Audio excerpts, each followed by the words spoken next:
Bismillahirrahmanirrahim. Assalamualaikum warahmatullahi wabarakatuh. Bisa. Assalamualaikum warahmatullahi wabarakatuh.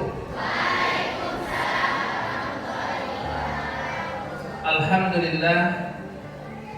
Asbahna wa asbaha mulkulillah.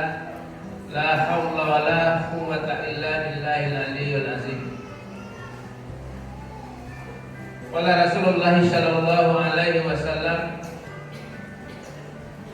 adibu auladikum fa innahu khuliqu fi zamani min ghairi zamanikum. Pertama sekali kita bersyukur kehadiran Allah Subhanahu wa taala. Alhamdulillah pada pagi hari ini Allah masih memberi kita nikmat.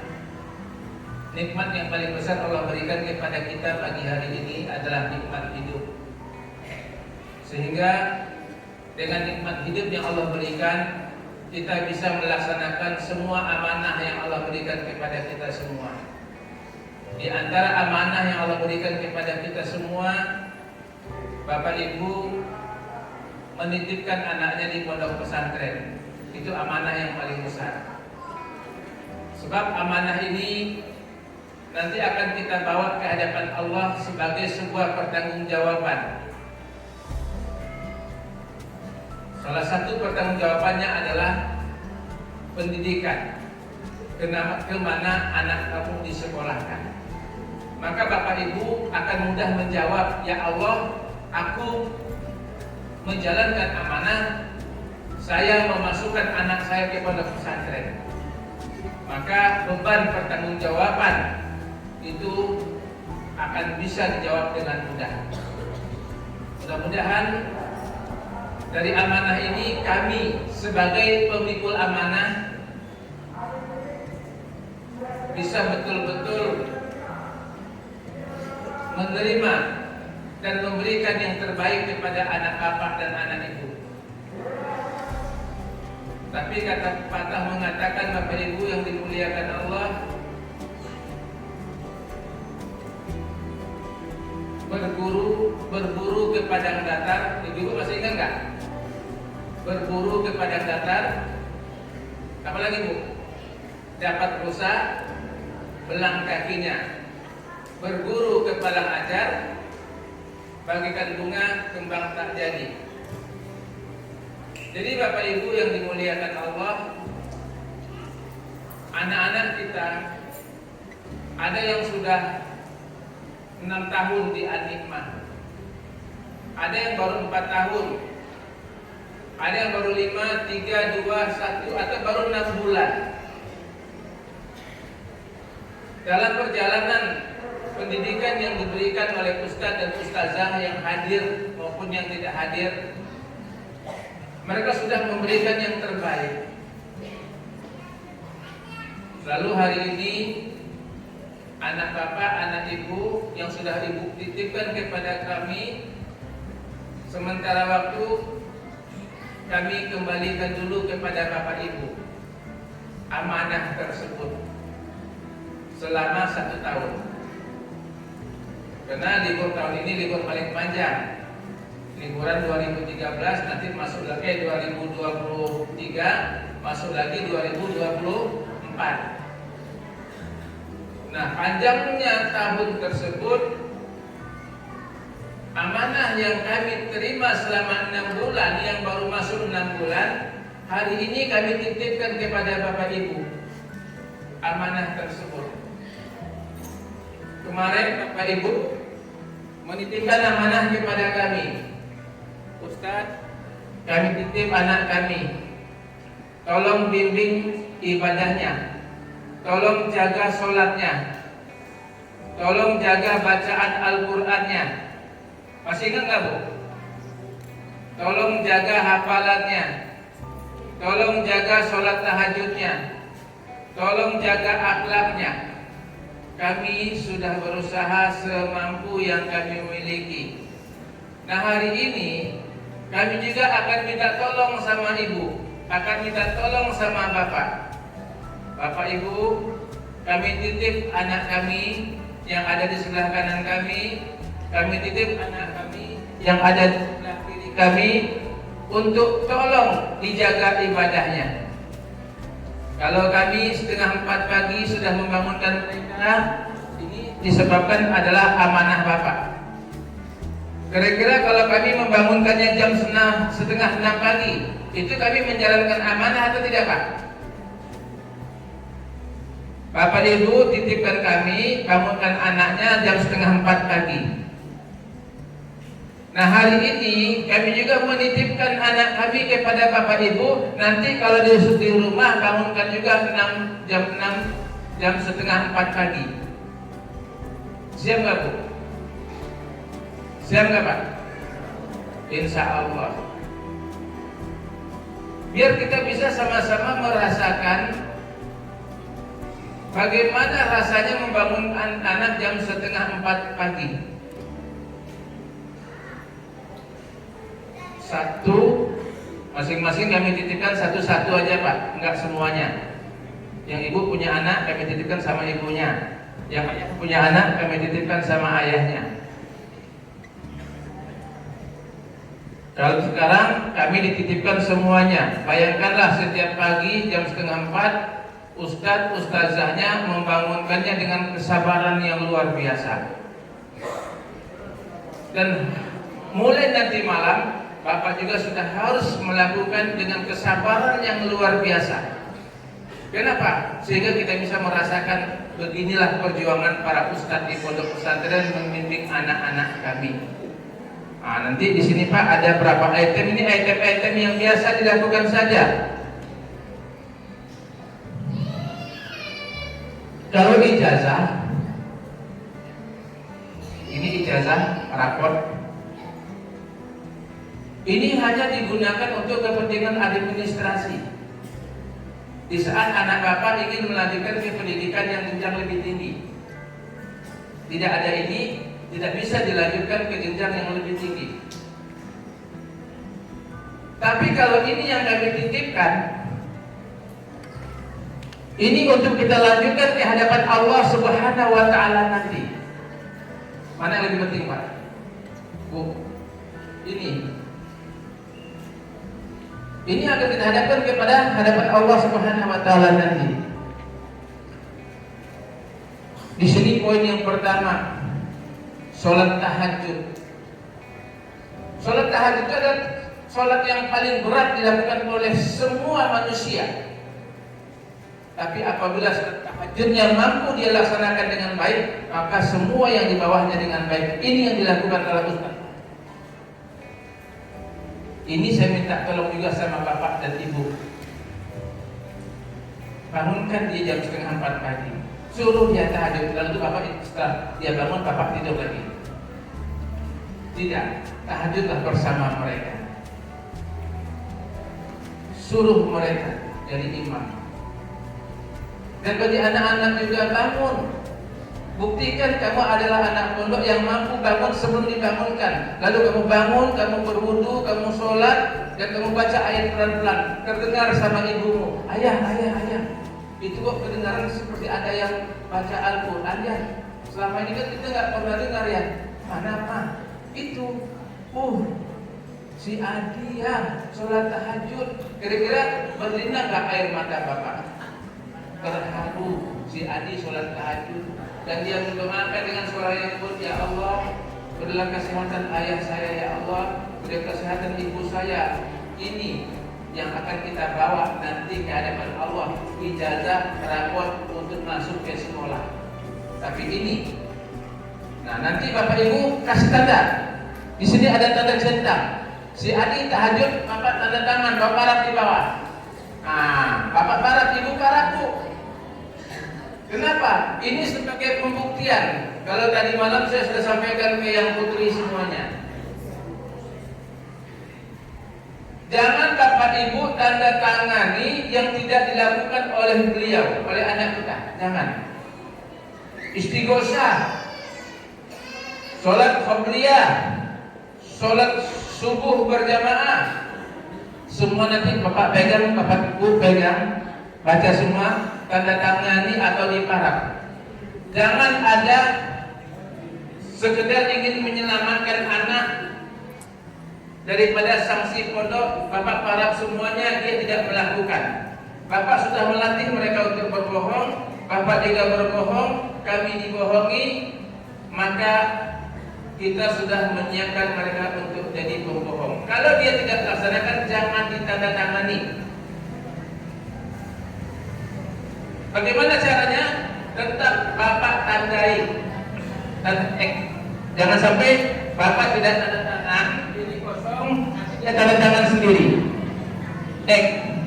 Sehingga kami juga bisa memberikan tazkirah bagi mereka. Baca Al-Quran, sedekah. Siapa? Insya Allah. Inilah, kalau ingin melihat keberhasilan anak kita di pondok pesantren, lihat ini, lihat lembaran ini. Tapi kalau ingin melihat keberhasilan dia di administrasi pendidikan, lihat piala yang di depan. Nah, kita harapkan anak-anak kita dapat dua-duanya. Insya Allah. Bapak Ibu yang dimuliakan Allah Subhanahu wa taala, saya tidak bisa terlalu lama karena waktu kita sangat sempit. Anak-anak yang kelas 9 khususnya, itu setelah kita evaluasi, kita tanya-tanya, kamu nanti kalau tamat kelas 9 Gusto atau KMI, setelah ini kamu mau melanjutkan kemana? Jarang di antara mereka bisa dikatakan ada 200 mereka yang hanya mengatakan melanjutkan ke pesantren cuma 10 orang. Selebihnya apa? Mau masuk SMK, mau masuk SMA. Bapak Ibu yang dimuliakan Allah Subhanahu wa taala, sah, benar. Kenapa pondok pesantren belum menyiapkan? Ya, Putri ya. Kedengaran suara kalian kelihatannya nih. Padahal adab sudah diajarkan di pondok pesantren. Salah satu adabnya, di saat orang lain berbicara, kita diam. Nah, ya. Jadi Bapak Ibu, setelah kita tanya sama mereka, rata-rata mereka akan melanjutkan pendidikannya ke SMK, ke SMA, dan sekolah-sekolah umum yang berada di luar sana. Yang kita khawatirkan bersama, yang kita orang tua khawatirkan bersama, di saat dia melanjutkan ke jenjang pendidikan yang selama 3 tahun mereka diajarkan agamanya, diajarkan ibadahnya, diajarkan akhlaknya, diajarkan adabnya, diajarkan tata keramanya. Setelah dia di luar sana, khawatir kita semua yang dia dapatkan hilang bagaikan debu yang ada di atas bambu, hilang kena angin, hilang kena hujan tanpa bekas. Dan itu yang banyak kita lihat selama ini.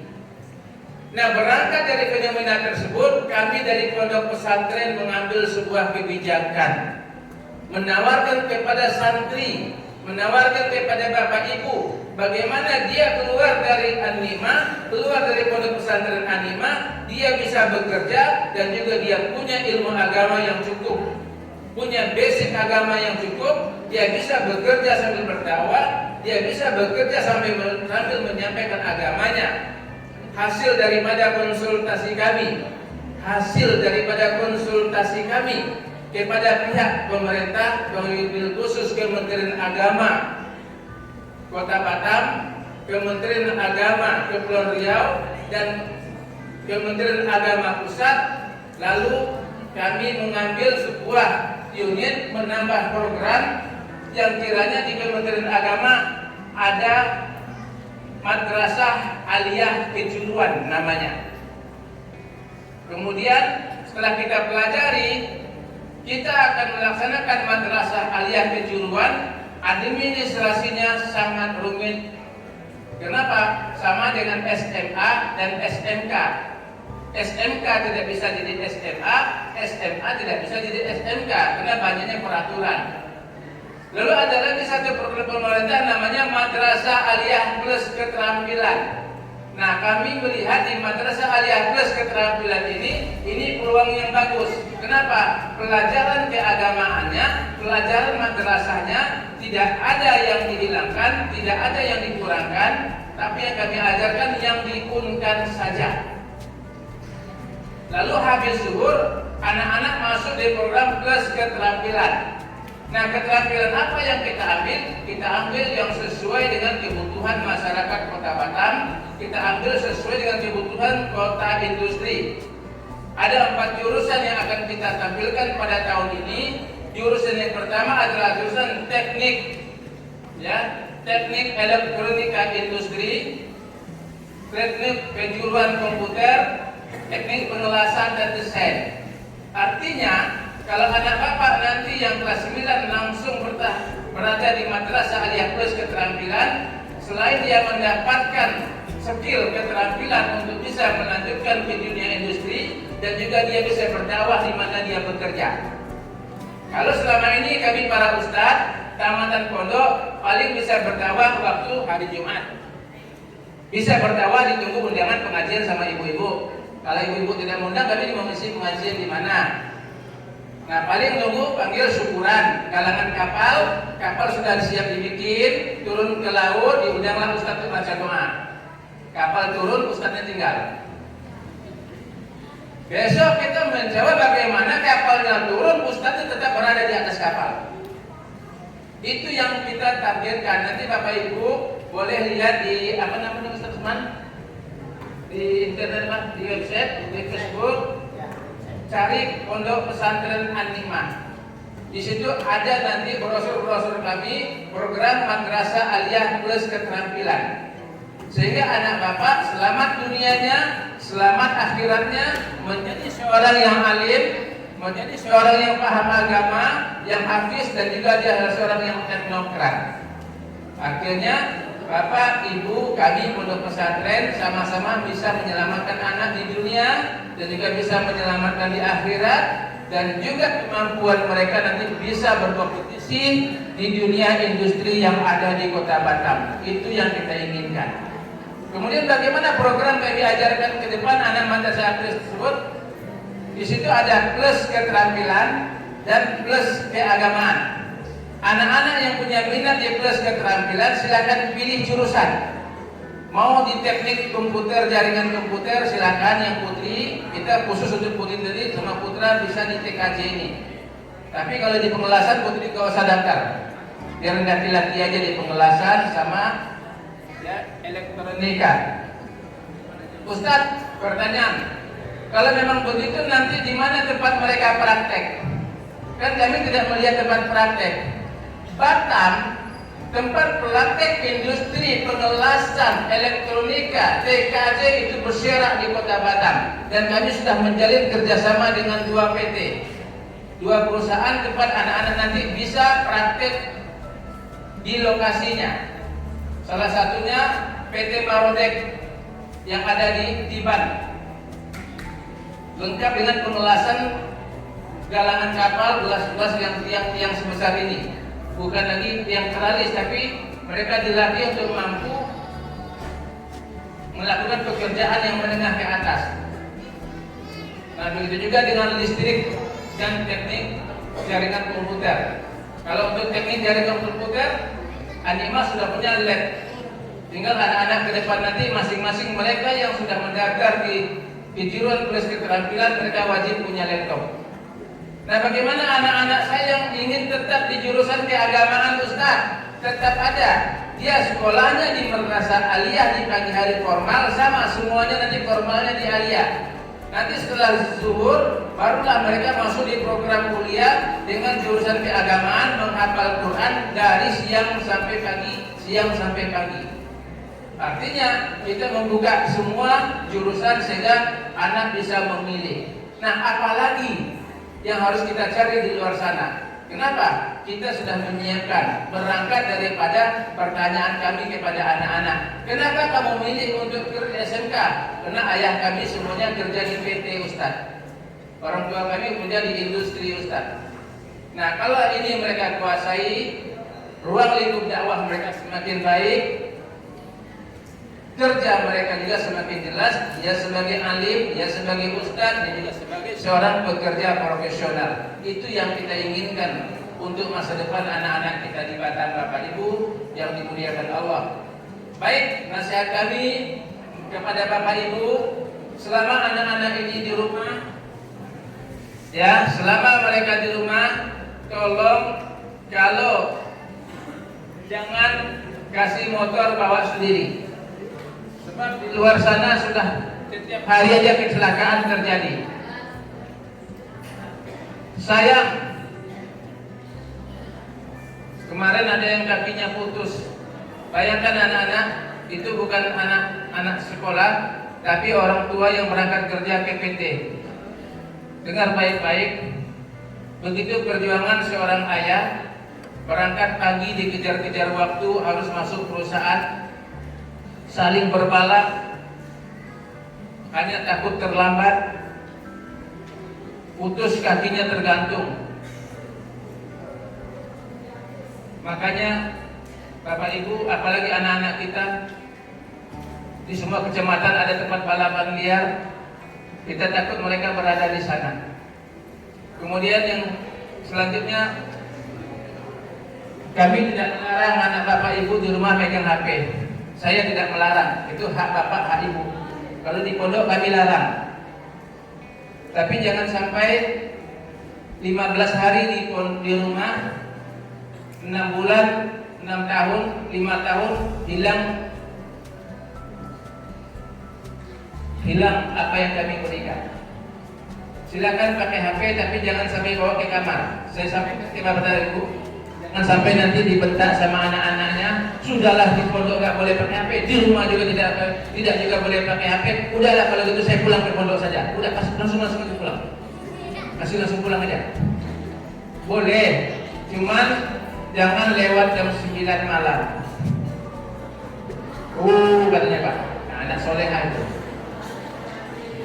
Kenapa? Kalau HP ini sudah sampai ke dalam kamar, Bapak Ibu tidak tahu apa yang dia tonton, apa yang dia lihat. Ya, pesan saya, setiap hari Bapak Ibu sensor HP-nya. Dia sudah komunikasi sama siapa, dia sudah lihat apa, ya Bu ya. Jangan sensor HP bapak-bapak aja Ibu nih, HP anaknya disensor juga. Bahaya Bu. Paling berat kami menghapus memori anak itu, menghapus mereka dari HP. Jadi tolong jaga baik-baik selama 15 hari, kami kembalikan. Nanti kembalikan juga kepada kami di tanggal yang sudah kita sepakati bersama. Baik Bapak Ibu, yang terakhir kami sudah menjalankan kewajiban kami, Ustadz-Ustadz sudah menjalankan tugasnya. Kami ucapkan terima kasih semuanya, dan kita ucapkan juga terima kasih. Jangan melihat Ustadz, guru, ustazah itu sisi negatifnya saja, tapi 24 jam dia sudah membimbing anak kita dengan baik. Kami juga minta Bapak Ibu bimbing anaknya dengan baik di rumah. Dan hak kewajiban kami menjadi anak Ibu, kewajiban Ibu dicicillah kalau ada yang buka dan lain sebagainya, supaya operasional pondok bisa berjalan dengan baik. Demikian saja. Assalamualaikum warahmatullahi wabarakatuh.